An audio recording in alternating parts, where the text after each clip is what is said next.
Salam dəyərli kanal izləyiciləri. Bu gün sizlə baxırıq dövlət qulluğu üçün hazırladığım sınağın izahına. Deməli, birinci sualda deyir ki, eyni vaxtda emal olunan informasiya bitlərinin sayı nə ilə ifadə olunur? A variantında deyir prosesorun tak tezliyi. Tak tezliyi nədir? 1 saniyədə yerinə yetirilən əməliyyatların sayıdır və hertz ilə ölçülür.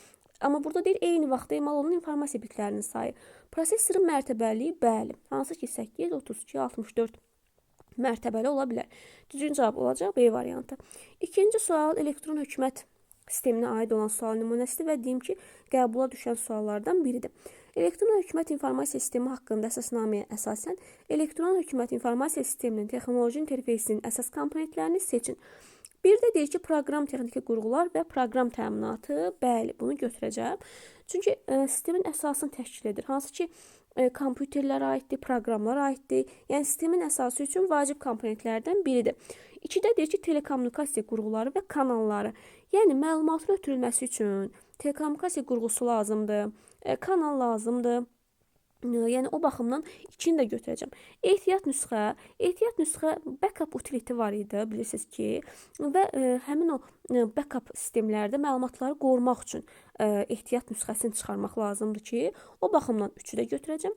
Daha sonra istismardan əvvəl layihələndirmə mühiti, bu əsasən hazırlıq mərhələsinə aiddir, yəni texnoloji interfeys deyil, o baxımdan götürməyəcəm. Layihələndirmə mühiti və infrastruktur aid deyil, buna görə götürməyəcəm. İstismardan sonra formalaşma mühiti adı üstündə texnoloji komponent deyil, istismardan sonraki mühitdə bunu götürməyəcəm. 7-də deyir ki, informasiya ehtiyatları mərkəzi. İnformasiya ehtiyatları mərkəzi nədir? İnformasiyanın, məlumatın saxlanıldığı bir bazadır, datadır. Yəni, o baxımdan 7-ni də götürəcəm. Yəni, düzgün cavab olacaq 1, 2, 3, 7 A variantı. Daha sonra davam eləyək 3-cü sualla. Deyir ki, bir klasterin ölçüsü 8 kilobayt olan bir diskə yazılmış 17 kilobaytlıq fayl diskdə nə qədər yer tutur? Deməli, bir klasterin disk sayzını soruşur ümumiyyətlə bizdən. Deyir, diskdə nə qədər yer tutur? Bir klasterin ölçüsü 8 kilobaytdırsa, 17 kilobaytlıqda faylim var. Mən bunu neçədən klasterə yaza bilərəm? Baxın, hər klasterim 8 kilobaytdandır. Bir dənə klaster götürsəm, 17-nin 8-i getdi. İkisini götürsəm, 8-i getdi, 16. Yerdə qalan o bir dənəsi üçün, 1 kilobayt üçün də bir klaster götürməliyim. Yəni, ümumilikdə 3 dənə klasterdən istifadə edəcəm. Qısacası 17-ni 8-ə bölərsiniz, deyərsiniz ki, 2 tam nə qədərsə, yəni tam bölünmür də. O yerdə qalan tamı da mən necə deyim, 3 klasteri götürürəm. Baxın, tax ki, bunu bir klaster olaraq düşünsəm, 8-in buna yazdım, 8-in də buna yazdım, 16, 1 kilobaytım qaldı. Axı, 1 kilobayt üçün də mən bir dənə 8 kilobaytlıq klasterdən istifadə eləməliyim. O baxımdan mən neçə dənə klaster? 3 dənə klasteri götürdüm və bu 3 dənə klasterin hər biri 8 kilobaytdır. Nə olsun ki, bura 1 kilobayt yazmışam? O, belə deyim də, diskdə özünü tam dolmuş kimi göstərir. Mən daha qıraqdan bura gətirib başqa bir fayl yaza bilmərəm bu 1 kilobaytlıq yerə. O baxımdan 3 dənə klasterdən istifadə elədim və hər biri 8 kilobaytdan bizə verir 24 kilobayt. Onun üçün düzgün cavab olacaq D variantı. Daha sonra davam eləyək 4-cü sualdan. Əməliyyat sisteminin kompüterə quraşdırılması, yəni installasiyası zamanı müraciət olunan icra faylı hansıdır? Setup.exe faylı. Ümumiyyətlə bir belə deyək, nəyə müraciət edirik? Bir installasiyaya quraşdırılan zaman setup faylına müraciət edir. O baxımdan düzgün cavab C variantıdır. Daha sonra davam eləyək 5-ci sualla. Deyək ki, Windows 11 əməliyyat sistemində iş masasının kontekst menüsündə yerləşən paste shortcut əmri hansı əməliyyat icra olunduqdan sonra aktivləşər? Paste shortcut, ümumiyyətlə shortcut nədir? Faylın özü deyildir, onun qısa yoludur. Və qısa yol nə zaman aktiv olar? Yəni, adi paste əməliyyatını soruşmur bizdən, qısa yolu yapışdırmaqdır. Cut və copy əmrlərindən sonra bu paste shortcut eləyə bilərəm. Yəni, faylın qısa yolunu yapışdıra bilərəm. O baxımdan 1, 2 düzgün cavab olacaq D variantı. Daha sonra 6-cı sualda deyir ki, bu əmrlər hansı tabda yerləşir? Bu hansı tabdır? Design tabı. Watermark nədir? Su nişanlarıdır. Arxa fona nəsə əlavə edə bilərəm. Peykalə səhifənin rəngidir. Peykboard isə kənar xətlərdir. O baxımdan düzgün cavab olacaq Design C variantı. Sonra 7-ci sualdan davam eləyək. Word 2019 proqramında sətrin sonuna qədər seçmək üçün hansı qısa yoldan istifadə olunur? Seçmək olanda demişəm ki, orada mütləq nə var? Shift var. Yəni, seçmək sözünü gördünüzsə, orada shift var. Sətrin sonu dediyi üçün nəyi götürəcəm? Endi götürməliyəm ki, yəni sətrin sonuna gedir. Home əvvəlidir, end sonudur. O baxımdan düzgün cavab olacaq B variantı, shift end. Daha sonra 8-ci sualda deyir ki, cədvəlin bir hissəsini çapa vermək üçün nə etmək lazımdır? A variantı, lazım olan hissəni seçərək page layout tabının, bəli, page setup pəncərəsində print area. Print area ümumiyyətlə nədir? Yəni ərazini çap et, seçdiyin ərazini çap et. Hansı ki, cədvəldə lazımi hissəni seçdikdən sonra, onu cədvəl halına gətirdikdən sonra page layout tabında page setup hissəsinə daxil oluruq və print area həmin o seçdiyimiz hissəni çap etmək deməkdir. O baxımdan 8-də düzgün cavab olacaq A variantı. Daha sonra davam edək 9-cu sual nümunəsi ilə. Deyir ki, cədvəldəki əməliyyatların icrasından sonra B6 xanasında olan nəticə nə olur? Gəlin baxaq. B1-də deyir ki, left A3, 4. Deməli, left nədir ümumiyyətlə? Left o deməkdir ki, A3 verib. A3-də, yəni baxın, burada soldan 4 dənəsini götür. Soldan da yəni gəlib nəyi götürəcək? Bax, bunu, şəri sözünü gəlib götürəcək. Onu da bura qeyd eləsəm. Şəri, baxın, bu sözü qeyd elədim. Sonra B2-də deyir ki, A6-dan artıq rightdir. Right nədir? Sağ. 6-da, 6 da buradır. Sağdan neynə? 6 dənəsini götür. Onda sağdan 6 dənəsi də mənə verəcək nəyi? 1, 2, 3, 4, 5, 6 fər ovanı verəcək. Onu da qeyd edirəm. Fər ovanı verdi. Daha sonra B3-də deyir ki, len B1 ilə B2-ni cəmlə. Len də nədir? Uzunluqdur. Yəni, necə gedəcək buradakı simvolların sayını götürəcək. Şəridə 4 dənədir, fər ovada da 6 dənədir. 4 plus 6 bizə bu verəcək onu. Sonra baxıram, len A5. A5-in leni nə qədərdir? A5 nədir? Əhməd budur da. 1, 2, 3, 4, 5. Burada bunun leni 5-dir. 5 vuraq. Yenə deyir ki, A4-dən, yəni bunu vur, A4-dən 5 dənə kəs. Baxın, sağdan 5 dənə götür, right. Və elə onun leni də bizə elə 5-i verəcək də. Da bir də durub gedib A4 xanasından 5 dənəsini götürüm, təzədən onun lenini saymağa nə ehtiyac var ki? Onsuz da o bizə elə 5-i verəcək. 5 vur 5 də, elədi 25. Sonra baxıram bu hissəyə. Deyir ki, left A2-dən soldan, yəni 8-ini götür. A2 hardadır? Buradadır. Soldan 8-i 1, 2, 3, 4, 5, 6, 7, 8. Bu da bizə nəyi verir? Adı gözəl. Qeyd eləyək. Adı gözəl verdi. Daha sonra B6-da nə deyir? Sam, len A1. A1-in belə deyək, leni nə qədərdir? Sayaq 1, 2, 3, 4, 5, 6, 7, 8, 9, 10, 11. Səhv saymadımsa 11 dənədir. Sam bilirsiniz ki, nədir? Cəmləmə funksiyasıdır. 11. Üstə gələk. Arada vergül var. B3-ü götürəcəm və B4-ü götürəcəm. B3-ün leni nə qədərdir? 10 tapmışıq bu hissədə. Üstə gələk 10. Üstə gələk B4-də nə qədərdir? B4-də nə tapmışdıq? 25 tapmışdıq. Aha. Bir də üstə gələk B5-in leni nə qədərdir? Adı gözəldə də 8 dənədir. Bir də 8 götürəcəm. Ən sonunda da bunları cəmləyəcəm. 11 o da 10, 21. Bu da 25, 46. Bu da 8, 54. Düzgün cavab olacaq D variantı 54. Daha sonra davam edək 10-cu sualla. Deyir ki, aşağıdakılardan hansı web proqramlara baxış üçün istifadə olunur? Web proqramlara baxış dilidir. Hansı? HTTP protokoldur. Deməli, Safari nədir? Safari brauzerdir. Hansı ki, Google Chrome və s. brauzerlərdən istifadə olunur. Sonra Norton Commander əməliyyat örtüyü kimi istifadə olunur. Sonra Java nədir? Saytın, belə deyək, arxa fonunu dizayn etmək üçün istifadə olunur. HTML isə web səhifələrə, web proqramlara baxış dilidir. Bəli. Onun üçün 10-cu sualda düzgün cavab olacaq Y variantı.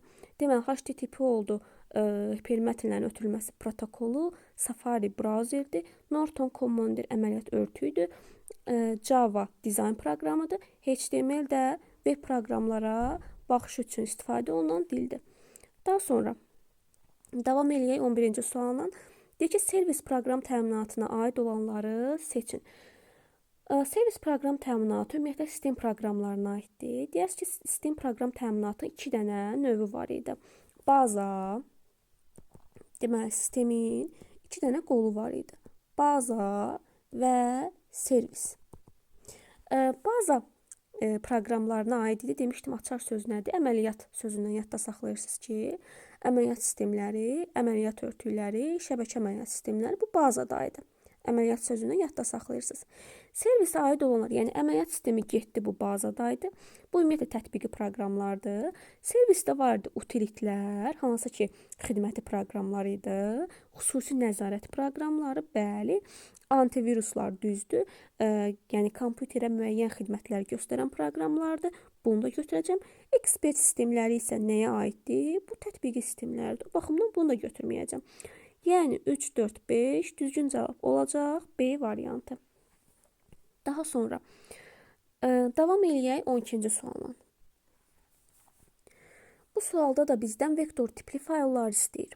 Ümumiyyətlə, vektor tipli faylları tapmaq üçün, yəni nə etməlisiniz? Tipin bilməlisiniz də, onun ki, hansı vektora aiddir. Tipin deyəndə, yəni faylın genişlənməsini bilmək lazımdır. PSD nədir? Photoshop'un genişlənməsidir.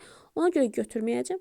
Bu Adobe Illustrator'ın genişlənməsidir. Hansı ki, vektor tipli fayldır. Bu baxımdan götürəcəm. Photoshop Coder. Bu Corel Draw'ın genişlənməsidir. O baxımdan bunu da götürəcəm. Daha sonra 3D Max.png. PNG nədir? Şəkil formatıdır. Yəni bunun adının bu formatda olmasına baxmayın. PNG nədir? Şəkil formatı. O baxımdan götürməyəcəm. Vektora aid deyil. Corel Draw adı ilə çaşdırıblar, amma nöqtə nə var? JPEG var burada. JPEG-də şəkil formatda, o baxımdan bunu da götürməyəcəm. PowerPoint GIF nədir? Animasiya faylı. Onun üçün bunu da götürməyəcəm. Yəni 2, 3 düzgün cavab olacaq Y variantı. Daha sonra davam eləyək 13-cü sualın. Deyir ki, PowerPoint 2019 proqram pəncərəsinin slayd hissəsindən sonuncu slayd mousla seçilib enter vurulsa nə baş verəcək? Yəni sonuncu slaydı seçdim, enter vurdum. Yeni bir slayd əlavə olunacaq və salam. Yəni kopyası çıxarılmır, silinmir, cari slayd silinmir, dubliqatı çıxmır. O baxımdan yeni fayla yeni slayd əlavə ediləcək. Daha sonra davam eləyək 14-cü sualla. Açıq tipli sualdır. Deyir ki, cədvəldə əsasən sorğular verilib və bu sorğulara görə Azərbaycan Ənd Respublika sorğusu nəticəsində tapılacaq səhifələrin sayını müəyyən edin. Gəlin baxaq. Bunun üçün baxıram ki, mənə burada baxıram ki, deyir Azərbaycan Ənd Bakı Ənd Respublika. Yəni ümumiyyətlə Azərbaycan Bakı Respublika 3 dənə halqamız olacaq. Biz ki, bunları halqalarla həll edirik. 3 dənə halqamız var və ənd olduğuna görə deməli bunlar üçü də kəsişib. Bu baxımdan 3 dənə halqamı çəkəcəm, baxın bu formada. Və bu 3 dənə halqanın üçünü də kəsişdirəcəm. Baxın belə. Bu olsun misal üçün Azərbaycan halqası, bu olsun Bakı halqası, bu da olsun Respublika halqası. İndi mənə deyir ki, deməli, Azərbaycan Ənd Bakı Ənd Respublika 5-dir. Yəni hamısının ortağı, hamısının əndi 5-dir. Gətirib o baxımdan bura hamısının əndinə 5-i yazacağam. Daha sonra məndən nə istəyir? Deməli, baxıram ki, Bakı Ənd Respublika 30-dur. Yəni bu hissə, bax bu hissənin ümumilikdə 30 veribdir. Bu 30-un 5-i bu bir tərəfdədir. Baxın 30-un 5-i, yəni hamısının əndindədir. O baxımdan 30-dan 5 çıxsam, bura qalacaq 25.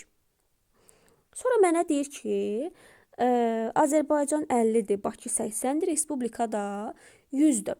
Və buranı da bilmirəm. Azərbaycan Ənd Respublikanı verməyib mənə, X qəbul eləyəcəm. İndi mənə belə bir burada məlumat verir ki, Azərbaycan Or Bakı, Or Respublika 165-dir. Bu 165 nədir? Hamısının belə deyək də birləşməsidir. Yəni bütün halqaların içi 165-dir. Daha sonra deyir ki, Azərbaycan Or Bakı nə qədərdir? 110-dur. Yəni Azərbaycanla Bakı sadəcə bu hissə. Baxın, bunu belə buradan bölsəm, Azərbaycanla Bakı hissəsi bunlar sadəcə 110-dur. Onu da belə deyək də, ümumi halqa sayından, yəni ümumi içlərin cəmindən, ümumi içlərin cəmi 165-dir. Mən Bakı ilə Azərbaycanın cəmini çıxsam, yəni 110-u çıxsam, yerdə mənə qalacaq 55. Baxın, bu 55 tapdığım da nədir? 55 Respublikanı tapmışam da onda mən. respublikaya qalacaq 55. Deməli, respublikanın içini 55 tapdımsa, indi mən buradan gedib belə deyim də, bu x qoyduğum hissəni tapa bilərəm. Onsuz ki, məndən sualda Azərbaycan respublikanı istəyir. Onda belə eləyək. Respublikanı 55 tapdım və burada mənə deyir ki, respublika 100-dür. Bu içlərin cəmin deyərəm ki, x üstə gələk 5, üstə gələk 25 və üstə gələk, burada 55 tapmışam. 55 bərabərdir neçəyə? Mənə deyir ki, 100-dür respublika. 100-ə bərabər eləsəm, buradan x-i gəlib tapıram nə? 15.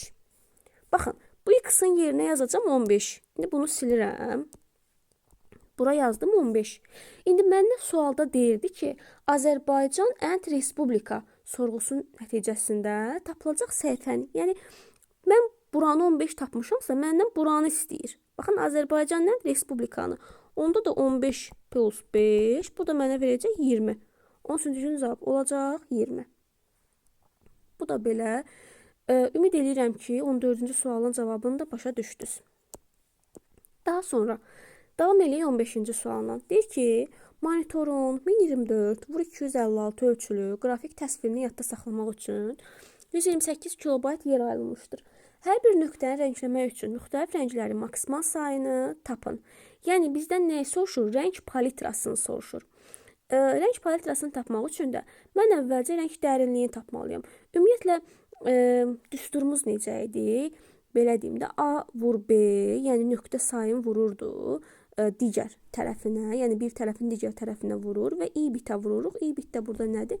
Rəng dərinliyidir və bərabərdir H həcmə. Buradan da baxıram ki, nöqtə sayı 1024 vuraq 256-dır. Yəni 2 üstü 10 vuraq 256, 2 üstü 8. Vuracam i biti, yəni rəng dərinliyini bilmirəm. I bitə bərabərdir. H həcmimiz nə qədərdir? 128 kilobayt. Yəni 2 üstü 7 kilobaytdır. Amma bu tərəfin bitdisə, mən də bu tərəfi də bitə gətirməliyəm. Yəni 2 üstü 7-ni 2 üstü 13-ə vurub kilobaytdan bitə gətirəcəm. Daha sonra i biti tapmaq üçün həcmi, yəni 2 üstü 7 vuraq 2 üstü 13-ü bölməliyəm 2 üstü 10 vuraq 2 üstü 8-ə. Deməli, 2 üstü 20-ni 2 üstü 18-ə bölsəm, bu da mənə verəcək 2 üstü 2-ni, yəni 4-ü. Onda mən i-ni 4 tapdımsa, mən rəng dərinliyini 4 tapmışam. Ancaq məndən soruşur ki, hər bir nöqtəni rəngləmək üçün müxtəlif rənglərin maksimal sayını tapın. Yəni, rəng palitrasını istəyir məndən.